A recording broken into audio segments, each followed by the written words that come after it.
Welcome to Precalculus Algebra, and in this video we're going to study what's called the composition of functions, part 1. So we know that if you were given a function, for example, f of x is equal to, how about 6 times the absolute value of x plus 2. We know that you can replace x with whatever you want, that is, whatever's in parentheses here. If you can choose something arbitrary, but whatever you put inside the parentheses, that has to go there as well. So for example, if you had f of, let's say, x squared plus 7, that's fine. So the x squared plus 7 is inside the parentheses, and that would go here as well. So everywhere you see an x, you replace it with x squared plus 7. So this would be equal to 6 times, well, the absolute value of not x, but of x squared plus 7, because everywhere x was, it got replaced with x squared plus 7, and then plus 2. Okay, so what we're about to do now is going to be based upon that idea that you can replace whatever you want inside the parentheses of a function, given that it's defined, as we'll see. Okay, so first of all, we have a definition, so we're going to define the following. It's called the composition. So the composition of two functions, f and g. Okay, and we're going to denote it in the following way. So it's going to be denoted by this symbol, f with a little circle, g. So this denotes what's called the composition. Okay, it's defined by, okay, so here's how we define f composed with g. F composed with g is a new function that you get by taking f and inside it replacing x with g of x. Okay, so this is also called, so this is the definition of what we mean by the composition of f and g. Okay, and we denote it like this, and here's how you get it. Here's how you get f composed with g. You take f, and where x was, you replace it with g of x.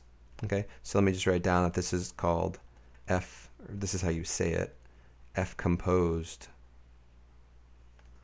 with g. That's another way of saying this.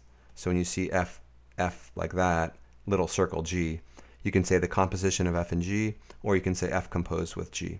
Okay, let's see how this works given two functions. How do you find the composition of those two functions?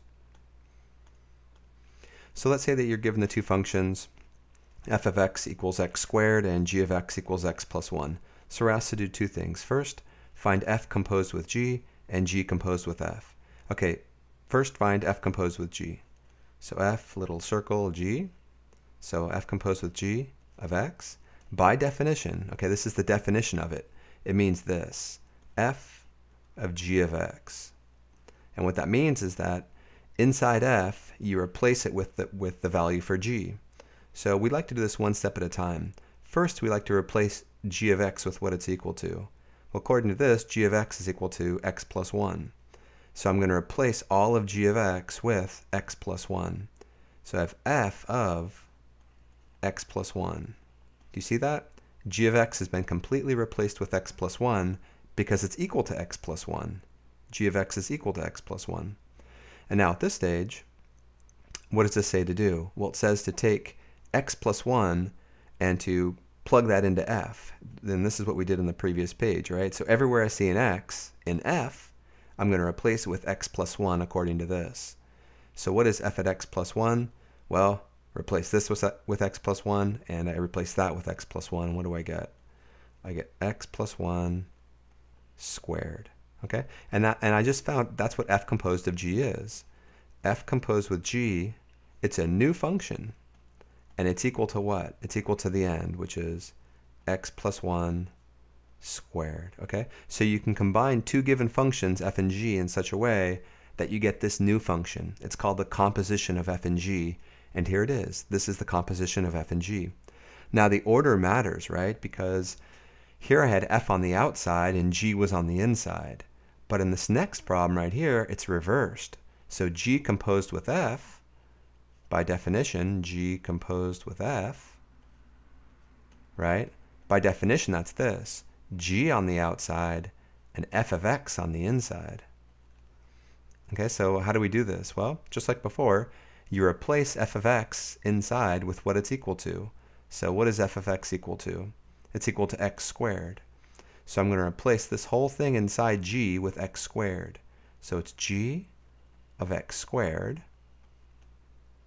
And then what does this say to do? Well, we know what this means. It says, hey, inside g, everywhere you see x, replace it with x squared. So here's g, right? And everywhere I see an x, I replace it with x squared. So what do I get? Well, I just get x squared plus 1. X has been replaced with x squared. And so this is g composed with f. G composed with f of x is equal to the function x squared plus 1. And you can see that these are different, right? So it matters the order of composition. So here f was on the outside and g was on the inside, and here g was on the outside and f was on the inside, and we got two different functions depending upon the order. Okay, let's try another one like that. So again, I have two functions. F of x equals this complicated function, the square root of x squared minus x, and g of x equals 1 over x. So let's first find f composed with g, and then we'll find g composed with f. So f composed with g, by definition, that function is equal to f of g of x. What do? We start off by replacing g of x with what it's equal to. G of x is equal to 1 over x. So this becomes f of 1 over x. Okay, then what does this say to do? Well, this says, hey, in f, replace x with 1 over x. Well, here's f, and I see an x here and an x there. So I have to replace both of those x's with the 1 over x. So this becomes the square root of 1 over x squared, take away 1 over x. Both of these x's have been replaced with 1 over x. And that's our answer. So f composed of g, or with g, of x, that's the new function, the square root of, and you can write it as, well, let's just write it the way it was, 1 over x squared minus 1 over x. It's a new function. And likewise, we can go the other way. We can find g composed with f, and that's equal to, well, by definition, g of f of x. That's the definition of it.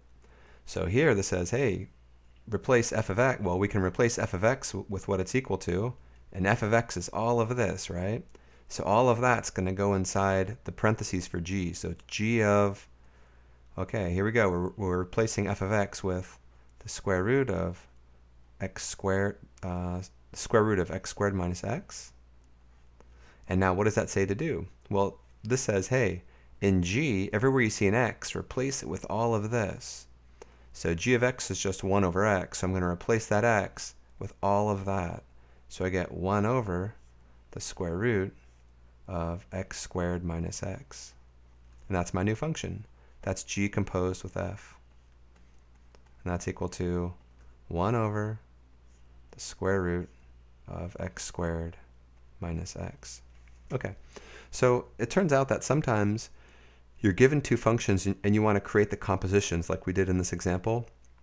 Other times you are given a function that's a composition and you want to break them down into the component functions. Let's see an example of that. So here we're given this function called capital G of x, and it's x squared divided by x squared minus 2. And we want to express it in the form f composed with g. In other words, we want to find two functions, little f and little g, such that when you take their composition, you get this big function. So it's kind of going in reverse. So what's going to work here? Well, how about we let the outside function f be equal to x divided by x minus 2. And the inside function, g of x, we're going to let that be equal to x squared. How did I come up with that? Because I thought to myself, I see an x squared here and an x squared there. So if I think of a function x squared and I plug it in there and I plug it in there, then I'll get this whole function. Okay, now plugging a function in, plugging in g of x, into another function, that's the composition. In other words, notice that with f and g, as we found here, f composed with g of x, by definition, that's f of g of x. And what is that equal to? Well, you replace this with g of x, but g of x is x squared. So it's f of x squared. And then what does that say to do? Well, in f, everywhere you see an x, replace it with x squared. So I'm going to put an x squared here and an x squared there, and I get x squared divided by x squared minus 2. Okay, and notice that that indeed is equal to capital G, which means that we expressed capital G as f composed with g.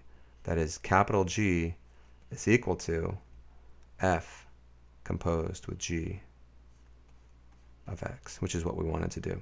Okay, so in the next video, part 2, we're going to again look at composition of functions, but we're going to think about their domains.